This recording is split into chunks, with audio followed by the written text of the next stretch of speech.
Howdy folks, and welcome back to the channel, welcome back to another episode of War in the East, to the Vistula to Berlin rush. So in the last episode I managed to surround this salient of enemy troops. It's quite good that they did not do any resupply missions, so this turn I would just wipe it out. And I tried but failed to isolate Poznan because the Axis took advantage of a gap and re-established a control over this hex, which prevented me from surrounding completely Poznan, which is again pissing me off because I wanted to try to isolate it for a couple of turns before storming the fortifications, but oh my god, it's... Anyway. And also one thing that I forgot to move was the 10th Guards Army, because I wanted to let it assist in the storming of Königsberg. But anyway, victory points wise, Bratislava should fall soon. Bratislava is down here. Yeah, exactly, Bratislava. It's heavily fortified. I don't think I can take it with a frontal assault unless I really fill up my divisions with engineers, which I don't think I can do. But anyway, the situation on the front is pretty much okay. What was interesting was that on the next turn the Rains should move again. Oops, sorry. Should move again north, which would probably mean that we may start seeing some drying up of the mud. Also because what kind of weather is this one? Light mud, right? This is light mud. I think so. This is... yeah, this is light mud. So light mud could make the advance towards Berlin slightly faster and easier. But without further ado, let's have a look at the events. Okay, Royal F, RAF raids, RAF aids, and extra garrison. Okay, it's good. Yeah, this turn, let's collapse this salient. Let's isolate again Poznan. Let's try to take Königsberg, and let's advance as much as we can. So, back straight into the action. I just wanted to say, let's say, a few things that maybe in retrospective, as always, I could have, let's say, said in one of my tutorials, or I don't know if I have to make a tutorial about this, about, you know, the tips and tricks of the first turn of any grand campaign, or things to do when you start a new turn.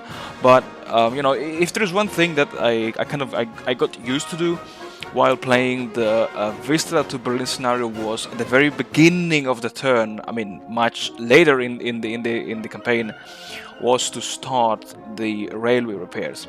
Because I mean, if I have to be honest, the amount of things to do and click in every single turn of War in these two are just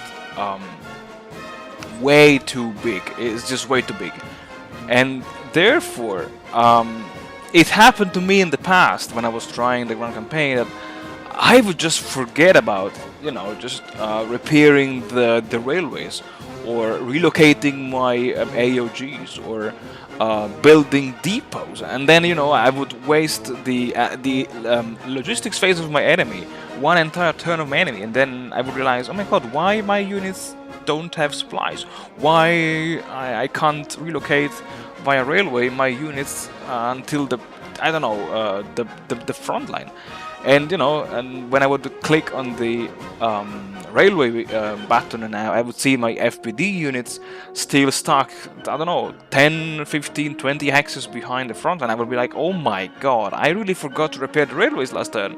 And yeah, so this is something that I kind of learned in the hard way, to just at the very beginning of a new turn, just scan with the map the railways that need to be repaired, and then just do it.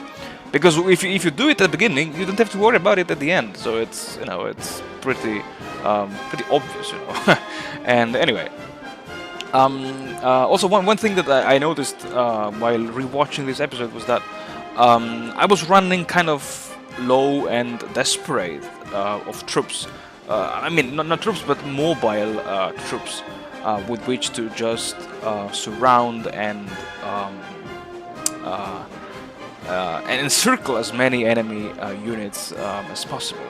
And therefore, as an emergency measure, I was using my I think they were the rocket launcher divisions, because they are motorized units. I think they have 35 movement points, not 50, but I can be wrong.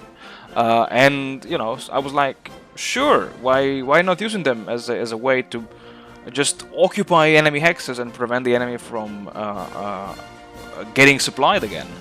And you know, while this strategy might have worked against the AI, I don't think it will ever work in multiplayer. So, yeah, this is something that you don't have to do when you're playing against other opponents. But anyway, so briefly, yeah, despite the sea of mud that I was facing, I think it because of the great state of the infrastructures of Germany, I really did not feel too much the mud effects. I could wipe out one pocket. I could just route a bunch of enemy units, but again, you know, the AI was quite smart in preparing lines after lines after lines of defense. Yeah, one after the other, precisely. Still, the frustration of this slow and bloody advance was given by the fall of Königsberg, which fell, I think, 3 turns ahead of schedule. 2 or 3 turns ahead of schedule. So it's okay, you know. I enjoyed the few bonus points given by its capture. And anyway, I think that's all for this episode, folks. Thank you very much for watching. Thank you very much for supporting the channel. I wish you all the best. And as always, stay tuned until the next episode.